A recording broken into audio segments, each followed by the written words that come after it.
Bienvenue à l'initiative de Lester B. Pearson School Board Design d'apprentissage bimodal ou DAB.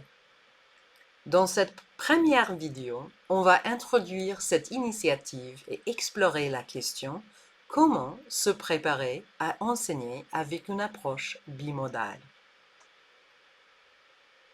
Mais d'abord, on va traiter pourquoi cette initiative. Les événements récents nous ont forcés à remettre nos pratiques en question. Plusieurs enseignants ont cherché rapidement à trouver des façons plus efficaces de répondre aux besoins de leurs élèves, qu'ils soient dans la salle de classe ou à distance. C'est pour répondre à leurs besoins que les services éducatifs ont créé l'initiative DAB.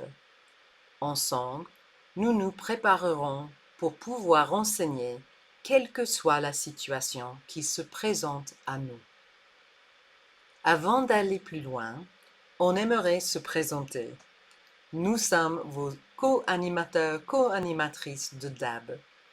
Je m'appelle Laurie Hébert, je suis la directrice du consortium Bay Area Blended et j'ai été enseignante de mathématiques, de français et de technologie au collège. Je travaille avec les initiatives bimodales et en ligne depuis 2013. Je suis très enthousiaste à l'idée de collaborer avec Lester B. Pearson Schools et les collègues géniaux des services éducatifs. Et moi, c'est Marc-Albert Paquette. Je suis conseiller pédagogique en français langue seconde pour la commission scolaire Lester B. Pearson. Et il me fait plaisir de me joindre à Laurie pour vous présenter ces vidéos. Avant d'être conseiller pédagogique, j'ai été tour à tour enseignant de français langue seconde, d'histoire-géographie et de journalisme au secondaire. Et j'ai eu la chance de travailler dans différentes commissions scolaires et différents pays. La série de vidéos qui vous est proposée, c'est vraiment une série comment faire, une série très concrète de 10 vidéos que vous pouvez regarder dans l'ordre de votre choix. Cela dit, on vous recommande de regarder celle-ci en premier, simplement parce qu'on va vous présenter les concepts de base, les termes techniques qui vont vous accompagner tout au cours de la formation. Afin d'avoir un vocabulaire commun au cours de nos différentes sessions, j'aimerais vous présenter ici le lexique qu'on va utiliser pour cette série de 10 vidéos ainsi que sur notre site web. Vous avez d'abord les modalités asynchrone et synchrone. Donc, asynchrone, c'est tout le travail qui est fait en différé. On pourrait penser aux devoirs, par exemple, au travail qui est fait à la maison, ou ça pourrait être, par exemple, une vidéo que l'élève a regardée avant le début d'un cours. Synchrone, c'est ce qui se fait en temps réel, c'est ce qui se fait en direct, que ce soit en face à face, en personne, ou de façon virtuelle. Il y a ensuite l'environnement numérique d'apprentissage. Ça, c'est vraiment l'endroit où on va concentrer nos communications et notre organisation en ligne pour la classe. Des plateformes comme Google Classroom ou CISA sont des exemples d'ENA, d'environnement numérique d'apprentissage.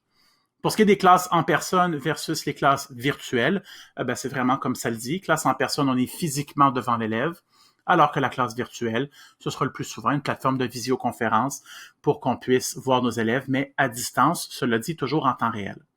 Finalement, bimodal, quand on parle de bimodal, c'est qu'on parle vraiment de l'amalgame, du mélange de tous ces concepts-là, donc ce qui se fait de façon asynchrone et synchrone, à travers l'environnement numérique d'apprentissage en classe en personne ainsi qu'en classe virtuelle. Il y a plusieurs définitions qui sont possibles. Chez nous, on va choisir de retenir celle-là.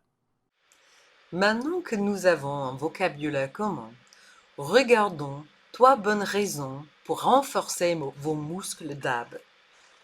D'abord et avant tout, ça vous permet de maintenir la relation avec vos élèves et leur rythme d'apprentissage.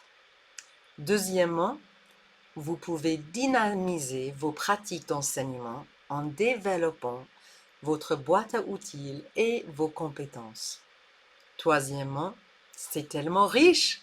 L'enseignement bimodal vous permet d'aller plus en profondeur et d'aller au-delà de ce qui est possible dans la salle de classe physique. Alors que nous avons examiné à quoi ressemble le DAB pour Lester B. Pearson, nous nous sommes retrouvés à réfléchir à l'analogie d'un mélangeur et comment on peut faire quelque chose de remarquable en mélangeant des ingrédients très simples. Par exemple, vous pouvez faire un savoureux smoothie avec seulement 2 ou 3 ingrédients de base. C'est également vrai pour enseigner avec une approche bimodale. Notre objectif pour cette initiative est que chacun fasse un smoothie d'ab de base avec des ingrédients communs et des résultats uniques. Laissez-moi vous parler de ma recette de smoothie préférée, celle que j'offre à mes amis quand ils viennent pour le brunch du samedi matin. 2 ingrédients de base, des fruits des champs congelés et du lait de soya. Pour le DAB, c'est un peu la même chose, on a 2 ingrédients de base. Un environnement numérique d'apprentissage pour l'apprentissage asynchrone et une plateforme de visioconférence pour l'apprentissage synchrone. Les environnements numériques d'apprentissage qui sont encouragés par la commission scolaire sont Seesaw et Google Classroom, que vous pouvez utiliser ensemble ou séparément. Pour ce qui est des plateformes de visioconférence, on vous encourage à utiliser Zoom et Google Meet. Dans tous les cas, par contre, c'est vraiment à vous de choisir l'outil qui vous conviendra le mieux. Si vous préférez du lait d'amande ou du lait de vache plutôt que du lait de soya, c'est votre affaire, ça va goûter bon quand même. Ce qui fait que mes amis me redemandent toujours le même smoothie à chaque fois qu'ils viennent bruncher à la maison, c'est parce que j'utilise ma couleur, mes éléments particuliers. Dans mon cas, pour mon smoothie, j'aime ajouter des feuilles de basilic frais afin d'y donner une petite saveur un peu plus verte qui va être absolument mémorable. Vous l'essaierez à la maison, vous m'en direz des nouvelles. Pour ce qui est du DAB, c'est un peu la même chose. Vous voyez ici qu'il y a toute une sélection d'outils complémentaires que vous pouvez utiliser qui vous permettra d'assaisonner votre DAB à votre saveur, à votre couleur. Si vous voulez faire des vidéos capture d'écran, vous pouvez utiliser des outils comme Loon ou Screencast-O-Matic. Si vous voulez ludifier votre classe, vous pouvez utiliser des plateformes de jeux en ligne comme Kahoot ou Quizlet. Il y a plein de choses à découvrir et ce qui est intéressant de savoir, c'est que même si les plateformes ne sont pas conçues originalement en langue française, vous pouvez totalement vous en servir pour des cours enseignés en langue française ou carrément des cours de français. Il ne me reste plus qu'à vous remercier d'avoir participé à cette première séance, d'avoir consulté cette première vidéo.